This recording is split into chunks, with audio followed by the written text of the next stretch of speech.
Haleluya, puji Tuhan. Kita bersyukur, terima kasih atas kemurahan rahmat anugerah Tuhan. Tiap hari, setiap saat kita melangkah di dalam kasih karunia Tuhan. Tiap hari, tiap saat kita bergaul karib dengan Tuhan. Biar hati selalu melekat dengan Tuhan, jangan pernah berubah. Belajar menjadi anak Tuhan yang konsisten, yang setia kepada Tuhan. Ada 5 poin yang selalu saya ingatkan. Memiliki cinta kasih kepada Tuhan, cinta kasih kepada sesama. Itu yang pertama, kasih vertikal horizontal. Dan kedua, taat, takut akan Tuhan, vertikal dan horizontal. Dan ketiga, rendah hati, vertikal horizontal. Rendah hati kepada Tuhan, rendah hati juga sesama. Kalau sudah tidak saling rendah hati kepada sesama, bentrok semua, ribut saudara. Miliki sifat seperti Tuhan, rendah hati. Yang keempat, kesetiaan, setia kepada Tuhan vertikal, setia kepada horizontal, kepada istri, kepada suami, kepada sahabat, kepada jemaat, kepada siapapun rekan Tuhan. Saya ingin selalu setia kepada Bapak, Ibu, Saudara semua yang saya cintai. Karena Tuhan Yesus setia. Karena kita diciptakan Tuhan dari sejak awal menjadi serupa dengan Kristus. Sampai nanti akhirnya kita masuk ke surga, itu karena serupa dengan Kristus. Kalau serupa dengan dunia ini tidak bisa. Serupa dengan setan tidak bisa masuk ke surga. Tapi hanya orang serupa dengan Kristus akan bisa masuk dalam kerajaan surga. Yang kelima, milikilah hati yang kudus di dalam kebenaran firman Tuhan. Ya, jangan hati yang tidak tulus, hati yang tidak bersih, hati yang miring, hati yang culas, hati yang tidak kudus tidak bisa, saudara. Ya, hati yang curang tidak bisa. Tapi memiliki hati yang benar, diisi dengan firman Tuhan, sehingga kita dikuduskan oleh firman dan Roh Kudus, oleh darah Yesus. Sehingga hari demi hari kita melangkah bersama dengan Tuhan Yesus. Puji Tuhan, malam hari sebelum kita tidur, kita membaca Matius pasal 9. Di situ dikatakan tentang berpuasa. Dan ada anak kepala rumah ibadat yang sakit. Dan ada perempuan sakit pendarahan. Nanti kita baca bersama. Itu saya Pastor Yakob Rahmat, saya akan menyanyikan sebuah pujian. Hanya dekat Tuhan Yesus saja aku tenang. Amin, haleluya. Daripada nyala keselamatanku, amin.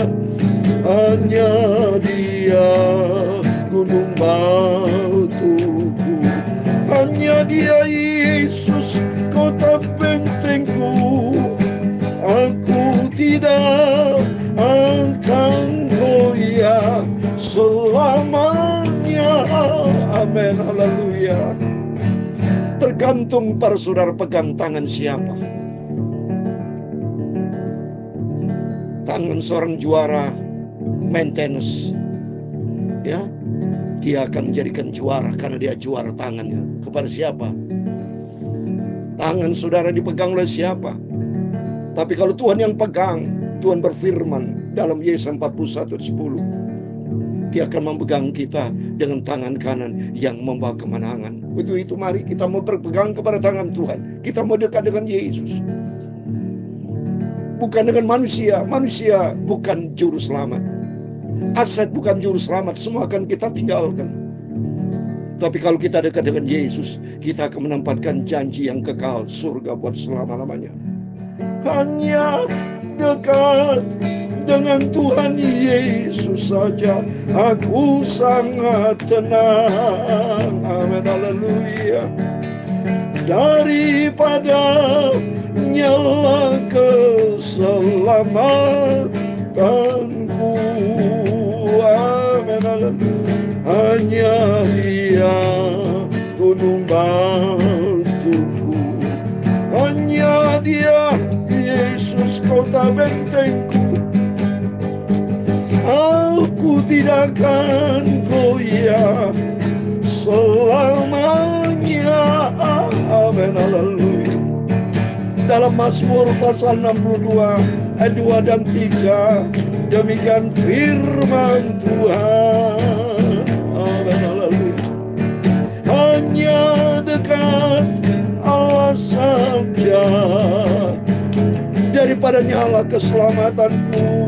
Amin. Hanya dialah gunung batuku dan keselamatanku, kota bentengku. Aku tidak akan goyah selamanya. Amin. Haleluya. Ayat ke-8. Pada Allah ada keselamatanku dan kemuliaanku, gunung batu kekuatanku, tempat perlindunganku. Dialah Allah, percayalah kepadanya setiap waktu. Hai umat Tuhan, curahkan isi hatimu di hadapannya. Allah ialah tempat perlindungan kita. Amin. Haleluya. Ya Tuhan, punya mula kebesaran dan kejayaan, kehormatan, kemasyuran dan keagungan.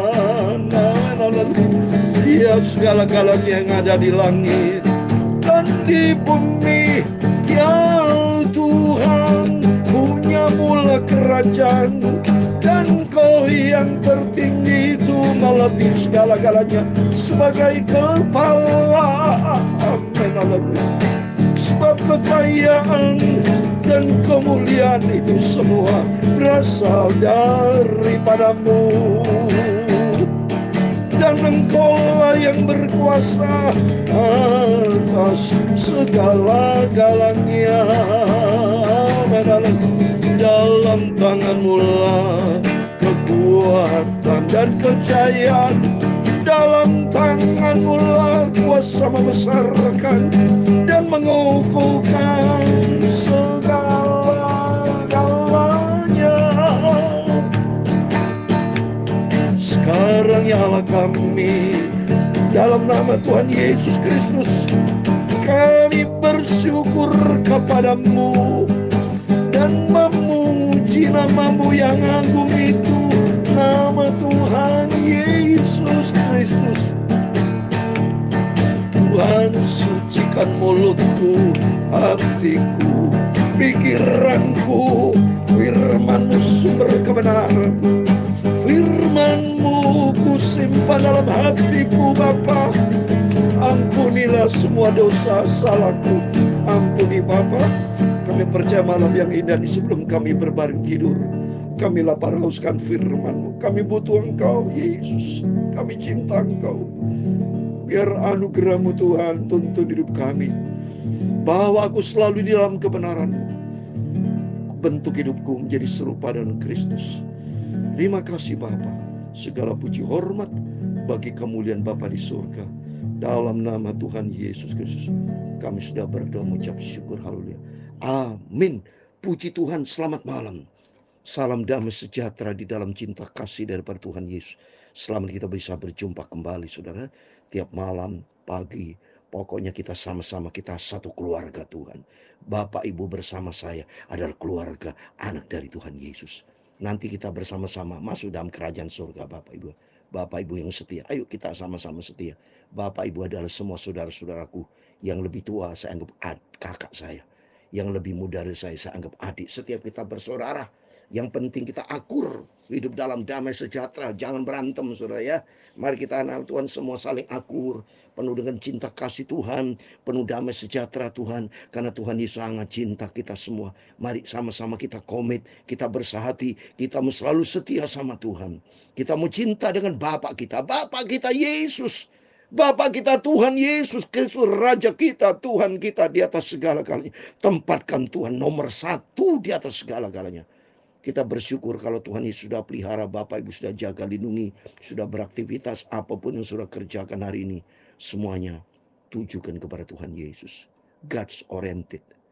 Bukan kedaging orientasi kita, bukan money oriented.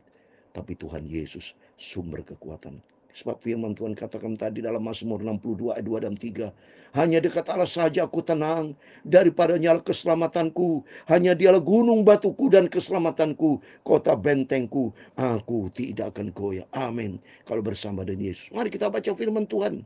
Hari-hari Bapak Ibu diberkati Tuhan, saya diberkati Tuhan. Bukti nyata diberkati apa? Hidup sehat. Itu suatu berkat yang tidak bisa saudara bayar. Ya. Bayangkan Bapak Ibu kalau masuk rumah sakit, ya. Sudah kalau masuk rumah sakit itu pasti ada jawaban, pilih salah satu, sembuh atau tidak sembuh. Itu aja. Cuma dengan iman kita minta sama Tuhan, kesembuhan terjadi karena ada Tuhan Yesus. Kalau tidak, Tuhan yang menyembuhkan siapa sudah? Manusia, dokter itu bukan juru selamat. Tidak bisa dokter memberikan jaminan 100% sembuh. Semuanya tergantung kepada Tuhan dan selalu doa. Oleh itu kita bersyukur kalau Bapak bisa sehat, bisa kumpul, saya berkumpul dengan keluarga, kumpul dengan Bapak Ibu, bisa pelayanan terus sampai detik ini. Dari sejak 1 Januari 2021, sejak terjadinya COVID, saya beritakan firman Tuhan melalui online, sampai detik sudah hampir 3 tahun. Ini urutannya sudah 1054B, saudara. B itu berarti malam, kalau A pagi hari, baca firman Tuhan. Ini anugerah Tuhan, ini bukti nyata, ini atas izin Tuhan.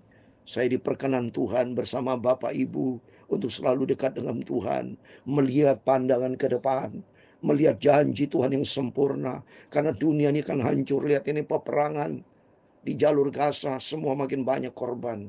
Karena apa? Karena ini adalah dunia. Coba semua bertobat, Hamas bertobat, Israel bertobat, semua manusia bertobat, maka damailah di muka bumi ini.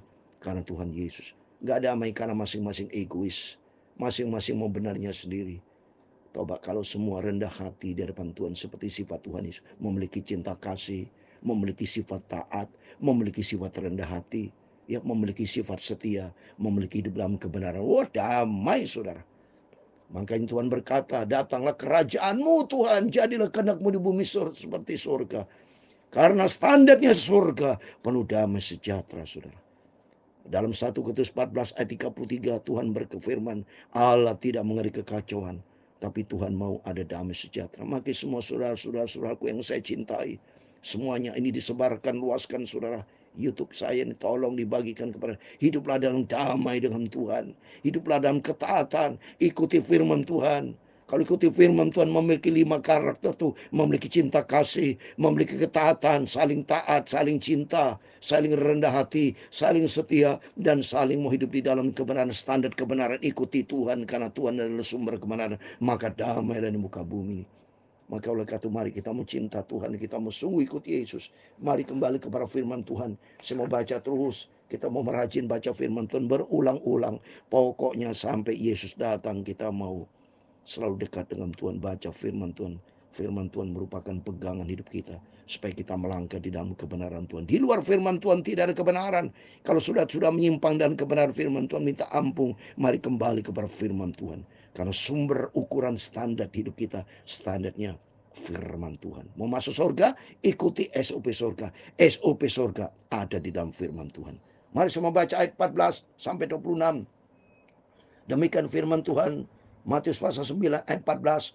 Kemudian datanglah murid-murid Yohanes kepada Yesus dan berkata, "Mengapa kami dan orang Farisi berpuasa, tapi murid-muridmu tidak?" Ya. Apa jawab Yesus ayat 15? Jawab Yesus kepada mereka, "Dapatkah sahabat-sahabat mempelai laki-laki berduka cita selama mempelai itu bersama mereka? Tapi waktunya akan datang, mempelai itu diambil daripada mereka, dan pada waktu itulah mereka akan berpuasa." Jadi kesimpulan sederhana saudara, kalau kita besok di surga perlu puasa nggak? Nggak ada saudara. Ya, nggak ada ayatnya di Alkitab disebut Yesus di surga berpuasa. Dia berpuasa di muka bumi. Karena kalau berduka cita perlu saudara berpuasa. Kalau saudara punya masalah, pergumulan, puasa kan ada tujuannya. Ya, jadi kalau Bapak Ibunya beban, ada masalah, dan tertulis kok di dalam Matius 17 ayat 21 disebut apa? Tidak ada yang lain selain hanya dengan doa dan puasa. Matius 17 ayat 21, saya mau baca. Injil Matius pasal 17 ayat 21. Jenis ini tidak dapat diusir kecuali dengan berdoa dan puasa. Karena berdoa kerasukan iblis, menyembuhkan orang anak muda yang sakit ayan, semua kalau kita baca, semua berkaitan dengan beban, saudara punya masalah. Tapi kalau saudara sukacita bersama dengan Tuhan Yesus, ya tergantung, boleh puasa, boleh ya. Cuma umumnya berpuasa itu punya tujuan ya, tubuh jiwa roh kita. Kalau puasa yang benar, tubuh jiwa roh. Tubuh kita betul tidak makan, tidak minum. Ya, saya didik oleh orang tua saya, hamba Tuhan ya, yang cinta Tuhan Yesus, melayani pekerjaan Tuhan sudah 70 tahun lebih papi melayani pekerjaan Tuhan. 10 tahun yang lalu papi saya almarhum 90, usia 90 tahun sudah dipanggil Tuhan tahun 2013. 17 Agustus persis ulang tahun saya. Saya lahir 17 Agustus 1956. Papi saya 2013 pada usia menjelang 90 tahun Tuhan panggil 10 tahun yang lalu. Kalau hidup papi mami saya hampir 100 tahun. Sampai tapi satu sudah bersama dengan Tuhan. Ajarin saya doa dan puasa. Kalau mendoakan orang yang sakit, saudara, ya puasa papi saya 40 hari. 3 hari 3 malam. Tidak makan, tidak minum, saudara. Tubuh berpuasa, pikirannya juga berpuasa. Jangan punya pikiran kotor, tapi pikiran perkara di atas. Berpikir tentang kerajaan Allah, berpikir tentang firman Tuhan. Hati tidak boleh hati kotor, benci, dendam, dengki. Saudara puasa tubuhnya, pikiran kotor, hati kotor, itu bukan puasa, nggak benar. Puasa yang benar, tubuh, jiwa, dan roh, itu benar. Kan hidup kita diciptakan Tuhan, tubuh, jiwa, roh. Ini milik Tuhan. Mari kita berpuasa. Karena pikiran kita terbeban dalam pekerjaan Tuhan. Kita terbeban, ada orang sakit. Hati kita punya cinta Tuhan, berpuasa. Dan berikutnya yang berkaitan sama kehidupan yang baru. Tidak seorang pun 16 menambalkan secara kain yang belum susut pada baju yang tua. Karena jika demikian, kata kain penambal itu akan mencabik baju itu, lalu makin besarlah koyak itu. Ayat 17. Begitu pula anggur yang baru tidak diisikan ke dalam kantong kulit yang tua, karena jika demikian kantong itu akan koyak sehingga anggur itu terbuang dan kantong itu pun hancur. Tapi anggur yang baru disimpan orang dalam kantong yang baru pula, dan demikian terpelihara kedua-duanya. Amin. Jadi jelas kita yang pertama kita berpuasa. Mari saudara ya. Jadi sebagainya Tuhan ya, kalau berpuasa silakan berpuasa ya. Tubuh jiwa roh. Dan kedua, kenapa sudah dikatakan kain yang belum susut pada baju yang tua? Karena jadi demikian kain penambal itu akan mencabik baju itu, makin besarlah koyaknya. Demikian pula anggur yang baru tidak diisikan ke dalam kantong kulit yang tua. Kan jadi demikian kantong itu kan koyak sehingga anggur yang terbuang dan kantong itu pun hancur. Tapi anggur yang baru disimpan orang dalam kantong yang baru pula. Dan demikian terpelihara kedua. Jadi arti mari milikilah yang baru saudara. Jangan yang tua. Kita sudah kehidupan yang lama kita buang dalam nama Yesus. Jangan menggunakan kain yang tua, jangan menggunakan gaya lama. Tapi mari kehidupan kita ciptaan yang baru. Ini bicara anggur yang baru, kain yang baru. Itu adalah bicara tentang kehidupan yang baru di dalam Kristus. Jangan kehidupan yang lama. Kalau dalam 2 Korintus 5 ayat 17 kita sudah dipanggil di dalam Kristus. Kita menjadi ciptaan yang baru, sifat karakter baru, tubuh, jiwa roh kita harus baru. Perilaku kita harus baru. Kalau dulu perilaku kita berbuat yang enggak, mari di dalam Kristus berbuat yang benar. Kalau dulu pikiran-pikiran kita kotor, di dalam Kristus pikiran kita baru. Perkara di atas, Kolose pasal 32, pikirkan perkara di atas. Hati kita diisi dengan firman Tuhan. Jangan punya hati benci, hati dendam, dengki, hati tidak ada. Buang itu dalam nama Yesus. Miliki hati yang baru, hati yang diisi dengan firman Tuhan. Ya, ini yang kedua, milah anggur yang baru. Kain yang baru, kehidupan yang baru di dalam Kristus. Ayat 18, sementara Yesus berbicara demikian kepada mereka, datanglah seorang kepala rumah ibadat, lalu menyembah dia dan berkata, anakku perempuan baru saja meninggal, tapi datanglah dan letakkan tanganmu atasnya, maka ia akan hidup. Lalu Yesus pun bangunlah dan mengikuti orang itu bersama dengan murid-muridnya. Pada waktu itu seorang perempuan yang sudah 12 tahun lamanya menderita pendarahan maju mendekati Yesus dari belakang dan menjamah jubahnya. Karena katanya dalam hatinya, asal ku jamah saja jubahnya, aku akan sembuh. Lihat ini saudara, peristiwa banyak orang sakit. Saat ini banyak, kita harus sakit, kita lihat rumah sakit saudara. Bayangkan kalau ada Yesus semua sembuh total saudara. Karena setiap orang datang kepada Yesus semua sembuh. Ini adalah seorang kepala rumah ibadat. Dia ngomong, anak sakit saudara. Ya, hampir saja meninggal. Letakkan tanganmu, ia akan hidup. Berarti melangkah dengan iman. Termasuk perempuan dari darah. Asal aku jamah saja jubahnya, aku akan sembuh. Melangkah dengan iman. Bapak Ibu tidak terlepas dari masalah. Tapi serahkan masalah ke dalam tangan Tuhan. Beriman kepada Tuhan. Karena ternyata di dalam ada jalan keluar. Ada kesembuhan. Coba baca berikutnya. pasti ada kesembuhan. Ayat 22. Tapi Yesus berpaling dan memandang dia serta berkata, teguhkanlah hatimu, hai anakku, imanmu telah menyelamatkan engkau. Maka sejak saat itu sembuh perempuan itu, sembuh. Datang kepada Yesus dengan iman, jangan pernah bimbang, jangan pernah ragu. Datang dengan iman kepada Yesus, sebab iman kepada Yesus mendatangkan kuasa mujizat yang luar biasa. Karena dia penyembuh. Iman bukan kepada dewa, bukan iman kepada pendeta, tapi iman kepada Yesus. Dalam Wahyu 14 ayat 12, iman kepada Yesus. Dan ternyata, mari kita baca berikutnya. Ini 12 tahun darah perempuan dijamah sama Tuhan, sembuh karena dia menjamah jubah Yesus dengan iman. Terus berikutnya tadi, yang seorang kepala ibadat, ayat 23, ketika Yesus tiba di rumah kepala rumah ibadat itu dan melihat peniup-peniup seruling dan orang banyak ribut, berkatalah ia, pergilah, karena anak yang tidak mati tapi tidur. Tapi mereka menertawakannya. Coba saudara, banyak orang menertawakan Tuhan, tidak percaya kepada Tuhan, ya. Dia pikir siapa Yesus, padahal tidak tahu Yesus adalah Allah. Dia Tuhan pencipta langit dan bumi. Di dalam dia ada mujizat. Perhatikan berikutnya, ayat yang ke-25-26. Setelah orang banyak itu diusir, Yesus masuk dan memegang tangan anak itu. Lalu bangkitlah anak itu. Ayat 26 yang terakhir. Maka tersiarlah kabar tentang hal itu ke seluruh daerah itu. Amin. Dalam nama Tuhan Yesus, setiap bapak ibu semua yang punya masalah, baik yang sakit, punya masalah apapun, seberat apapun, tidak peduli. Apapun masalah pergumulan saudara, dalam nama Yesus melangkah dengan iman, percaya bahwa di dalamnya ada jalan keluar. Karena Tuhan berkata dalam 1 Korintus 10 ayat 13, pencobaan yang kita alami adalah pencobaan biasa dan Tuhan akan memberikan jalan keluar. 1 Korintus 10 ayat 13 saudara. Di dalam Yesus ada jalan keluar. Karena itu ia tidak akan membiarkan kamu dicobai melampaui kekuatanmu. Pada waktu itu kamu akan dicobai, ia akan memberikan kepadamu jalan keluar sehingga kamu dapat menanggungnya. Di dalam nama Yesus, yang sakit disembuhkan, yang datang segala macam masalah apapun, mari kita mau dekat dengan Yesus. Kita mau bersandar kepada Tuhan. Ada 3 poin. Mari kita berpuasa. Yang kedua, mari kita datang kepada Yesus dengan iman dan hiduplah di dalam kebenaran firman Tuhan. Dan marilah yang ketiga, kita mau hidup baru di dalam Yesus. Tinggalkan kehidupan yang lama. Kita menjadi ciptaan yang baru. Karena nanti kita tinggalkan dunia yang lama, bumi yang lama. Kalau kita baca dalam Wahyu 21, Tuhan ganti dengan Yerusalem baru, langit yang baru, bumi yang baru, kerajaan surga kekal selama-lamanya. Amin. Hanya dekat Tuhan Yesus saja aku tenang. Amin. Haleluya. Daripada nyala keselamatanku. Amin. Haleluya. Hanya Dia gunung batu, hanya Tuhan Yesus kota bentengku.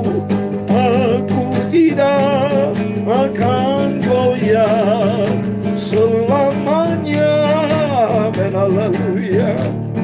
Tuhan memberkati engkau dan melindungi engkau. Tuhan menyinari engkau dengan wajah-Nya dan memberi engkau kasih karunia. Tuhan menghadapkan wajah-Nya kepadamu dan memberi engkau damai sejahtera. Bapa kami di surga, dikuduskanlah namamu, datanglah kerajaan-Mu, jadilah kehendak-Mu di bumi seperti di surga.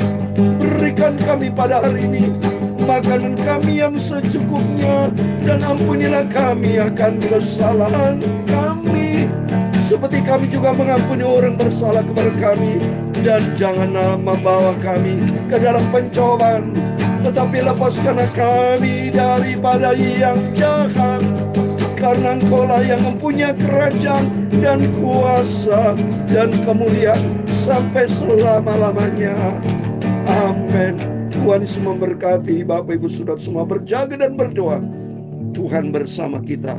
Immanuel. Amin. Haleluya.